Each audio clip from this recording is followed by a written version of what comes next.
안녕하십니까. 거성교회 연영도 목사입니다. 오늘부터 4주간 동안 생명의 말씀 오병이어 특강으로 교회 성장에 관한 말씀을 함께 나누기를 원합니다. 오늘은 첫 번째 시간으로 하나님의 영광을 위해서 살자라는 제목으로 함께 같이 은혜를 나누기를 원합니다.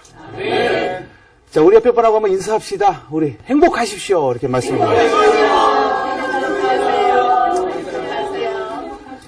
여러분 행복하십니까? 네. 저는 개인적으로 제가 행복할 때가 있습니다. 언제냐 하면 좋은 사람을 만났을 때 저는 개인적으로 무척 행복합니다. 좋은 부모님을 만난 것 정말 행복하고 좋은 아내를 만난 것 정말 행복하게 생각이 됩니다. 또 우리 인생 속에서 좋은 친구를 만나고 좋은 선생님을 만나는 것 또한 얼마나 큰 행복인지 모릅니다. 좋은 교회를 만나는 것도 행복한 것이죠. 목사님들 같은 경우는 좋은 성도님들을 만나서 함께 같이 신앙생활을 하고 또 우리 성도님들은 좋은 목사님을 만나서 함께 같이 신앙생활하는 것 그것처럼 행복한 일은 없습니다. 그러나 인생 속에서 최고로 중요한 행복이 하나가 있죠. 바로 누구와 꼭 만나야 되겠습니까? 그렇습니다. 하나님을 만나는 자 그의 삶에는 최고의 행복을 누릴 수 있게 될 줄로 믿습니다. 잠깐 제가 제 자신을 소개할게요. 근데 저는 주한장로교회에서 15년 동안 부목사 생활을 해왔습니다. 사역을 하다가 2012년 11월 11일 빼빼로 데이죠. 그때 거성교회로 오게 되었습니다. 담임 목사로 이제 새롭게 사역을 시작하게 되었는데 제가 전에 사역하던 교회 주한장로교회 여러분 혹시 아십니까? 아주 큰 대형 교회이죠. 제가 그곳에서 사역하면서 한 가지 생각했던 것이 있습니다. 왜 이렇게 교회가 크게 성장할 수 있었을까? 그 원인이 뭘까? 많이 연구하고 분석을 좀 해보았습니다. 그런데 많은 사람들이 성장에 대한 원인을 잘못 알고 있습니다. 대부분의 사람들이 주한장로교회 그러면 총동원 전도를 통해서 대형으로 성장했다고 그렇게 생각을 합니다. 그런데 제가 보는 입장에서는 총동원 전도를 해서 교회가 그렇게 성장한 것은 아닌 것을 저는 스스로 깨닫게 되었습니다. 물론 나경일 목사님의 어떤 리더십도 어떤 성장에 대한 큰 요인이 되겠지만 제가 분명히 본 것은 주한장로교회가 이렇게 대형 교회가 된 것은 바로 이것입니다. 뭐냐 하면 바로 불신자 전도였습니다. 불신자를 전도하는 교회로서 많은 영혼들을 전도하다 보니까 그렇게 대형 교회로 성장하게 되었다는 것이죠. 예수 안 믿는 사람들을 전도해서 예수 믿게 하고 그들을 잘 양육을 합니다. 그러면 그 세 가족들이 너무나 재미있게 은혜롭게 신앙생활을 잘 하게 됩니다. 그렇게 처음 예수 믿는 사람들, 그 사람들이 예수 믿고 나니 그렇게 은혜를 받고 나니까 어떤 일이 일어나냐면 자기 주변에 있는 예수 믿지 않는 자기 친구들, 이웃들, 가족들을 전도하게 되는 일들이 일어나게 되는 것입니다. 저는 거기서 하나 깨달았습니다. 불신자 한 명을 전도하면 그 한 명을 통해서 많은 사람들을 구원할 수 있겠구나 이런 생각이 들었다는 것이죠. 여러분도 아마 이런 내용들을 아마 알고 계실 거라고 생각이 듭니다. 어떤 불신자, 예수 믿지 않는 이 한 사람을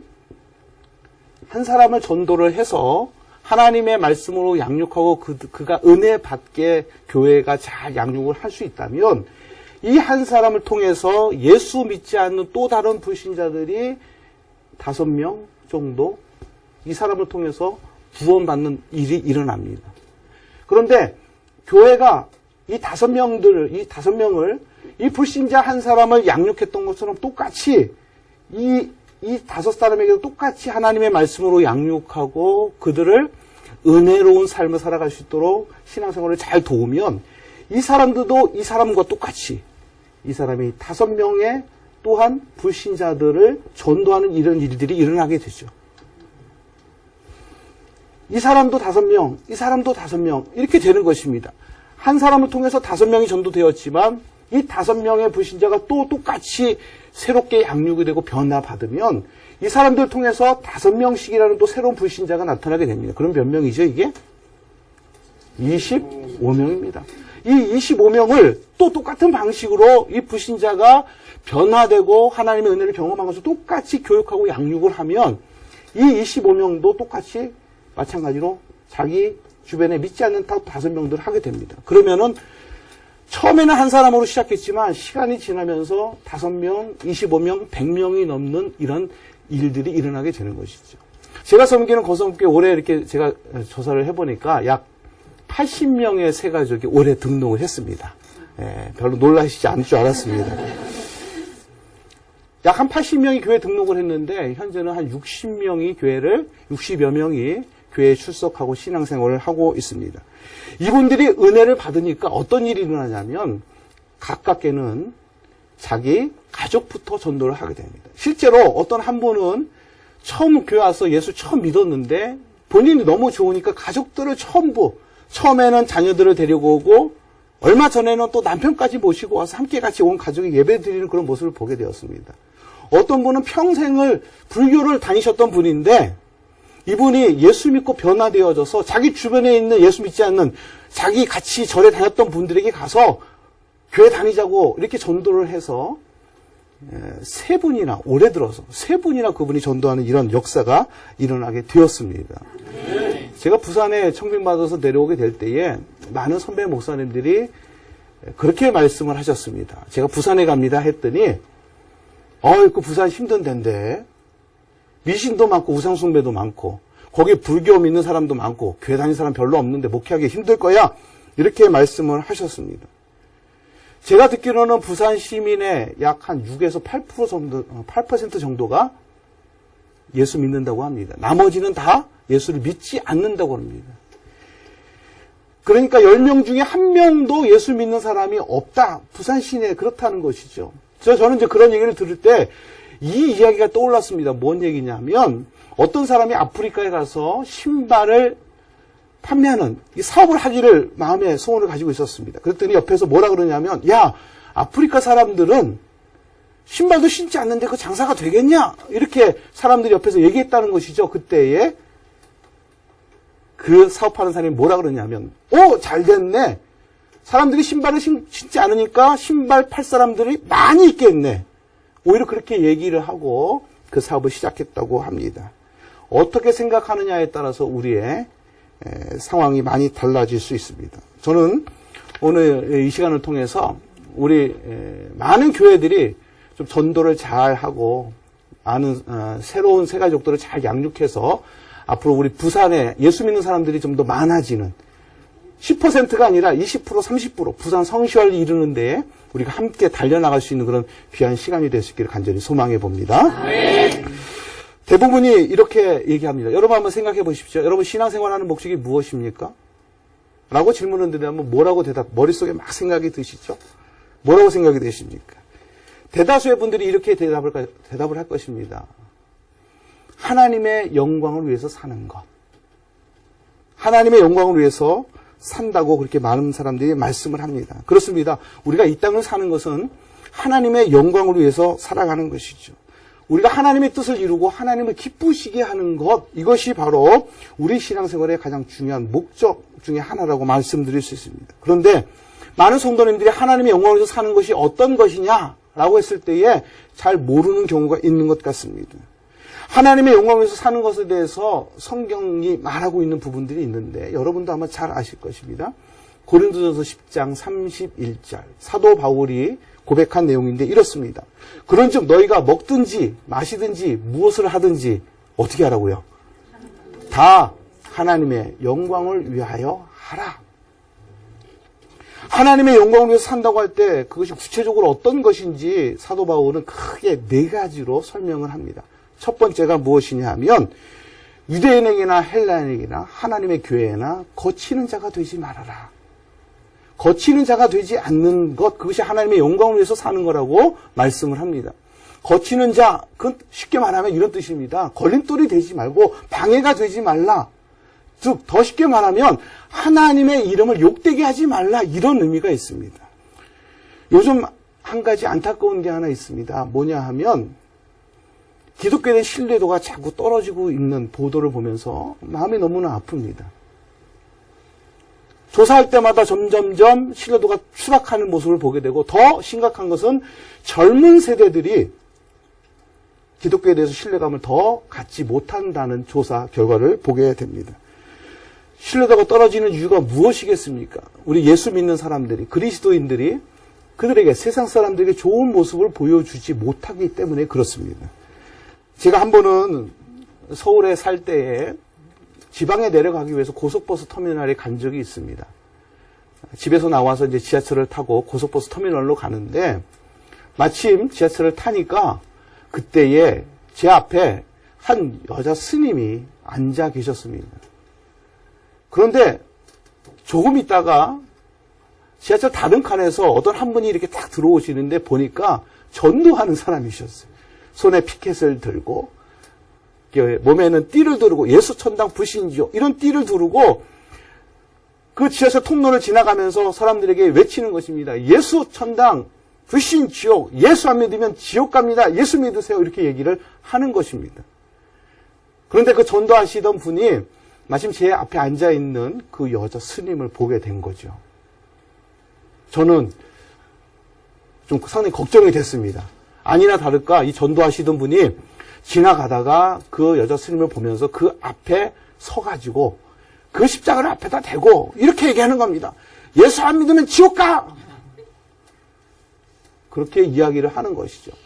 조금 있으니까 계속해서 이제 그 전도하시는 분이 그렇게 외치니까 그 스님이 그 전도자를 피해서 이 다른 칸으로 옮겨가시는 겁니다. 그랬더니 이 전도자가 잘 됐다 싶었는지, 야, 이거 잘 만났다 했는지 쫓아가면서 뒤통수에다 대고 예수 안 믿으면 지옥 간다! 예수 천당 불신족 계속해서 외치고 다른 칸까지 쫓아가는 겁니다. 저는 그 모습을 보면서 그 주변의 상황들을 좀 이렇게 유심히 좀 봤어요. 사람들이 뭐라고 그러냐 하면 예수 믿는 것들은 다 저래. 예의도 없고. 저는 그 얘기를 들었을 때 얼마나 마음이 아팠는지 모릅니다. 빨리 그 자리를 좀 피하고 싶었죠. 그렇게 지하철을 이제 도착지 고속터미널까지 와서 이제 제가 가고자 하는 그 차에 올라탔습니다. 고속버스에 올라탔는데 좀 시간이 좀 지체가 되는 그 틈에 어떤 한 여자분이 이렇게 올라오시는 겁니다. 올라오시는데 그분이 하나 음료수를 주시고 어떤 하나 팜플렛을 주시는데 보니까 그분도 역시 전도하시는 옷을 깔끔하게 차려입고 깨끗하게 입고 정중하게 저에게 이거 한번 드시고 이거 한번 읽어보세요. 좋은 겁니다. 이렇게 하고 그렇게 제가 앞쪽에 앉아 있었는데 뒤쪽으로 쭉 가면서 거기에 타고 있던 승객들이 그것을 전해주는 것입니다. 그리고 모든 것을 다 나눠주고 난 다음에 내려가면서 행복하십시오 하고서 내려가는 모습을 보게 되었습니다. 저는 하루에 똑같은 전도하는 두 사람을 만나 보게 되었는데 제가 그때 생각했던 것이 있습니다. 똑같이 전도하고 똑같이 하나님의 말씀을 전하는, 복음을 전하는 사람들인데 과연 어떤 것이 더 효과적일까? 여러분, 우리가 하나님의 영광을 위해서 한다고 하지만 사실은 하나님의 영광을 가리울 때가 있음을 우리는 기억해야 합니다. 우리는 더 지혜롭게 우리의 삶 속에서, 나의 삶 속에서 하나님의 영광을 가리우지 않도록 살아가시는 저와 여러분들이 다 될 수 있기를 간절히 소망해 봅니다. 두 번째로, 하나님의 영광을 위해서 산다는 것은 모든 사람을 다 기쁘게 하는 것이다 라고 사도 바울은 말합니다. 하나님의 영광을 위해서 사는 것, 그것은 다른 사람을 기쁘게 하는 것입니다. 고속도로를 지나가다 보면 톨게이트가 있죠. 제가 과거에는, 지금은 이제 하이패스로 이제 이동을 해서 그 징수원을 만날 수 없는데 과거에는 표를 내고 돈을 정산을 하지 않습니까? 저는 과거에 그 톨게이트를 지날 때마다 그 여자 직원들, 거기서 일하시는 분들을 보면 왠지 좀 마음에 안쓰러움이 있었습니다. 그래서 지나갈 때마다 항상, 톨게이트가 가까이 오면 찬양 CD를 조금 소리를 좀 높입니다. 밖에서 들릴 수 있도록. 일부러 그렇게 하고 톨게이트 그 직원에게 돈을 건네주면서 그런 이야기를 합니다. 행복하세요. 또 식구들이 같이 타고 있을 때는 우리 아이들에게도 인사하라고 합니다. 일부러. 그러면 아이들이 뒤에 앉아 있다가도 앞 창문이 내려지면 모두가 다 한 목소리로 안녕하세요 이렇게 인사를 합니다. 그러면 그 징수원이 돈을 받으려고 하다가 다시 한번 우리 가족들 차를 보게 됩니다. 그때 뭐를 한다고요? 찬양 CD를 좀 크게 틀어서 그 사람이 참 이 별난 사람이네 하면서 마음으로 기쁜 모습을 보게 됩니다. 고맙다고 합니다. 그때에 비록 말 한마디 작은 거였지만 그렇게 다른 사람에게 한마디로서 기쁨을 주니까 그분이 너무 좋아하고, 이 사람들이 예수 믿는 사람이구나. 그게 구체적으로 내가 예수 믿으세요 얘기하지 않아도 그 한마디 말 속에 예수 믿으라는 그 말씀, 예수 믿는 사람의 좋은 모습들을 그들에게 보일 수 있는 기회가 된다고 저는 그렇게 생각합니다. 다닐 때마다 늘 그러고 다녔어요. 그때마다 사람들의 표정들이 너무 좋은 모습들을 보게 됩니다. 여러분, 우리가 식당에 가서도요, 내가 돈 주고 먹는 것이지만 말 한마디, 내가 잘 먹었습니다, 맛있게 먹었습니다, 이렇게 말하면 그것에서 일하는 종업원들이라든지 주인들이 그것을 되게 기쁘게 생각하는 것이죠. 우리가 하나님의 영광을 위해서 산다는 것은 다른 것이 아닙니다. 말 한마디 다른 사람을 기쁘게 하는 그런 말 한마디 하는 것 매우 중요합니다. 여러분들도 다른 사람을 기쁘시게 하는 그런 삶을 살아갈 수 있기를 주의 이름으로 축원합니다. 세 번째로는요, 많은 사람의 유익을 구하는 것, 그것이 바로 하나님의 영광을 위해서 살아가는 것이다 라고 사도 바울은 말씀하고 있습니다. 여러분, 이런 얘기 들어보셨어요? 공부해서 남주냐? 이런 얘기 들어보셨나요? 안 들어보셨습니까? 갑자기 공부 얘기가 나오니까 과거의 쓰라린 경험이 생각이 나셔서 그러신지 모르겠습니다. 공부해서 남주냐? 이런 얘기가 있는데 실제로는요, 공부해서 남을 줘야 되는 것입니다. 공부해서 자기가 가지는 것이 아니라 공부해서 남을 주어야 되는 것입니다. 왜 그러냐 하면 제가 공부하면서 하나 터득한 방법이 있는데 공부를 어떻게 하면 잘할까 고민을 했었는데 이렇게 하니까 공부가 잘 되더라고요. 어떻게 하냐면 내가 배우려고 공부하는 것이 아니라 내가 누구를 가르쳐 주려고 그렇게 공부를 했더니 훨씬 더 그게 빨리 이해가 되어지고 습득이 되는 그런 경험이 있었습니다. 그런데 이것은 저만 아는 것이 아니라 실제적으로 EBS 방송에 보면 공부의 왕도라는 그런 콘텐츠가 있습니다. 거기에 보면 전국에서 공부를 잘하는 학생, 수재들만 뽑아서 자기들 공부 비법들을 설명하는 그런 콘텐츠가 하나 있었는데 거기에 내용에 보니까 이런 비슷한 것을 하는 친구가 있었어요. 어떻게 공부를 하냐 하면 자기 방에다가 이런 화이트보드판을 갖다 놓은 것입니다. 그리고서 앞에 테이블을 하나 갖다 놓고 자기가 선생님이 되어서 테이블에는 아무도 없죠. 자기가 선생님이 되어서 마치 학생을 가르치는 것처럼 본인이 화이트보드판에 막 쓰면서 공부를 하는 것입니다. 제가 좀 전에 말씀드렸던 다른 사람을 가르치는 모습으로 이렇게 공부를 하니까 자기가 공부가 잘 되었다라는 이런 이야기를 들은 적이 있습니다. 실제로 그렇습니다. 여러분, 우리가 장사를 하더라도 내가 단순히 돈을 많이 벌기 위해서 이런 생각을 가지고 하는 것보다 내가 다른 사람을 위해서 장사를 해야지. 식당을 하더라도 돈을 벌기 위해서 좋지 않은 재료, 유통기한이 지난 재료 이런 거 쓰지 말고 싸구려 이런 거 쓰지 말고 좋은 재료 가지고 깨끗하게 청결하게 해서 남이 먹다 남은 것들을 그냥 재활용해서 막 내놓지 말고 깨끗하게 해서 청결하게 해서 손님들에게 내놓게 될 때에 사업하는 식당하는 사람들의 정말 좋은 마음이 아니겠냐. 저는 그렇게 생각이 듭니다. 직장 생활하는 것도 마찬가지죠. 어떤 분들은 직장에서 일하면서 나는 월급이 부족해 이렇게 말씀하시는 분도 있습니다. 여러분, 우리 그리스도인들은 그래서는 안 됩니다. 우리가 직장에서 예를 들어서 100만 원을 받는다. 그러면 우리는 그 직장에 500만 원, 1000만 원어치 일을 해줘야 될 줄로 믿습니다. 우리가 받은 것 이상으로 더 많이 그 회사를 위해서 섬겨야 할 줄로 믿습니다. 만약에 그렇게 했는데도 그 회사가 인정해주지 않으면 어떤 일이 일어나겠습니까? 다른 회사에서, 그렇죠. 다른 회사에서 어떻게 합니까? 야, 이 사람은 100만 원 월급을 주는데 500만 원, 1000만 원을 일을 하는구나. 그럼 이 사람에게 한 300만 원 주면은 훨씬 더 좋겠다. 다른 곳에서 스카우트를 해가게 되는 것이죠. 바로 이게 그리스도인들의 삶의 모습이 되어야 될 줄로 믿습니다. 얼마 전에 제가 인터넷을 통해서 아주 감동적인 그런 사연을 하나 보았습니다. 뭐냐 하면 할머니하고 7살 난 손자가 손수레를 끌고 가다가 그만 길가에 주차되어 있는 차량을 이렇게 확 긁어버리게 옆에 문을 이렇게 확 긁어버리는 그런 일들이 있었습니다. 그런데 그 차가 어떤 차였냐면 고급 외제차였습니다. 할머니가 깜짝 놀랐죠. 실수해서 이 차에 이 상처를 입혔으니까 이거를 어떻게 감당해야 되나 당황해하고 또 그 모습을 보고 있는 손자는 또 자기가 또 잘못한 것을 아니까 막 울고 이런 일들이 일어났다는 것이죠. 사람들이 몰려들었습니다. 왜 무슨 일이 있나 와서 보니까 그 할머니하고 손자하고 손수레를 끌고 가는데 옆에 문짝을 확 긁어버리니까 큰일 났다. 이거 어떻게 됐나? 거기서 지켜보던 한 학생이 그 차 주인에게 연락을 했다고 합니다. 전화를 걸어서 자초지종을 설명하고 이런 일이 있습니다.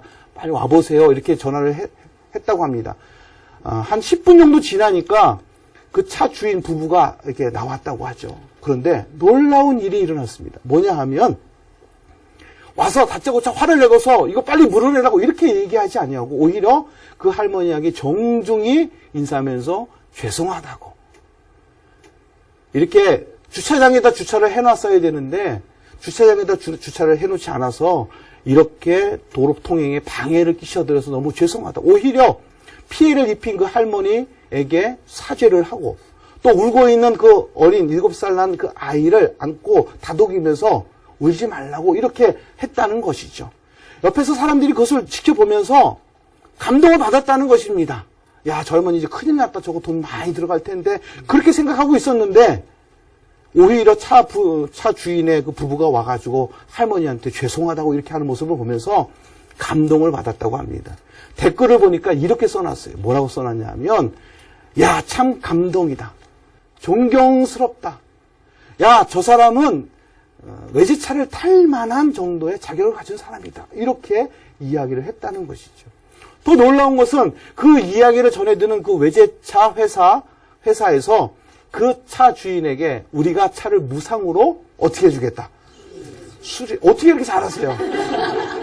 어떻게 이렇게 잘하세요? 그 차를 무상으로 수리를 해주겠다고 그렇게 그 미담의 주인공을 찾아 나섰다고 하는 것입니다. 여러분, 그렇습니다. 우리가 다른 사람의 유익을 위해서 살면 손해볼 것 같지요. 절대 그렇지 않습니다. 오히려 그것이 나에게 나중에 더 좋은 유익함으로 다가오게 될 줄로 믿습니다. 다른 사람의 유익을 위해서 살아가는 것, 그것이 바로 하나님의 영광을 위해서 살아가는 것이다. 라고 사도 바울은 또 말씀하고 있는 것입니다. 제일 중요한 마지막 하나가 있습니다. 이것을 하지 아니하면 그 전에 했던 모든 것이 아무 소용이 없다라고 사도 바울은 이야기합니다. 뭐냐 하면 그것은 바로 한 영혼을 구원하는 일입니다. 우리가 다른 사람을 기쁘게 하고 다른 사람의 유익을 위해서 살아가는 그 목적 중에 하나가 정말 중요한 목적이 바로 그 영혼을 구원하기 위해서 그렇게 하는 것입니다. 축구 경기에서 승리하려면 반드시 있어야 되는 게 있습니다. 뭔지 아시죠? 골을 넣을 줄 알아야 됩니다. 아무리 경기를 잘해도 골을 넣지 못하면 이길 수가 없게 되는 것이죠. 마찬가지입니다. 우리가 다른 사람을 기쁘게 하고 다른 사람을 유익하게 만들어도 그 영혼을 하나님께로 인도하지 못하면 그 영혼을 구원하지 못하면 아무 소용이 없다라는 것을 사도 바울은 말씀하고 있습니다. 저는 개인적으로 생각을 해봤습니다. 나중에 우리의 인생이 끝나면 하나님 앞에 삶에 대한 평가를 받을 텐데 과연 무엇으로 내 삶이 평가받을까? 어떤 기준으로 평가를 받을까라고 생각을 해보았습니다. 여러분 한번 생각해 보십시오. 무엇으로 평가를 받겠습니까? 내 삶의 어떤 부분을 가지고 하나님이 잘했다 잘못했다라는 것을 평가를 하실까요? 저는 개인적으로 이렇게 아직까지는 저는 알고 있습니다. 뭐냐 하면 다 같이 따라해 보겠습니다. 섬김. 그렇습니다. 얼마만큼 잘 섬겼느냐. 하나님을 잘 섬기고 교회를 잘 섬기고 성도를 잘 섬기고 이웃을 잘 섬겼느냐. 그것에 따라서 우리의 삶이 평가받게 된다고 하는 것입니다. 예수님이 이 땅에 오신 목적이 있다고 하죠. 인자가 온 것은 어떻게 하기 위해서? 섬김을 받으려 함이 아니라 섬기러 오셨다는 것입니다. 여러분 우리가 이웃을 섬길 때 최고의 섬김은 무엇일까요? 우리가 이웃을 섬길 때 물론 우리가 다른 사람을 물질로 후원해 줄 수 있습니다. 또 선한 일을 할 수도 있습니다. 봉사도 할 수 있습니다. 그러나 이웃을 향한 최고의 섬김은 뭐죠? 전도하여서 그의 영혼을 구원하는 일들. 이것을 하게 될 때에 하나님께서 기뻐하시고 하나님께서 그런 자를 칭찬하시고 하늘에 영광의 주인공, 면류관의 주인공으로 하나님이 이끌어 주실 줄로 믿습니다. 하나님께서 기뻐하시는 것, 그것은 바로 지옥 갈 영혼을 구원하는 일입니다. 영원히 죽을 수밖에 없는 영혼들을 하나님의 자녀로 이끌어 가는 것입니다. 오늘 이 시간에 여기 계신 모든 우리 성도님들도 방송을 시청하고 계시는 우리 모든 성도님들이 하나님의 영광을 위해서 하나님이 원하시는 그 영혼들을 구원하는 일에 귀하게 쓰임받을 수 있기를 주님의 이름으로 축원합니다. 네, 오늘 첫 강의를 여러분께 드렸습니다. 한 주간 평안하시고 다음 시간에 또 귀한 말씀을 가지고 함께 같이 교제하고 은혜를 나누도록 하겠습니다. 감사합니다.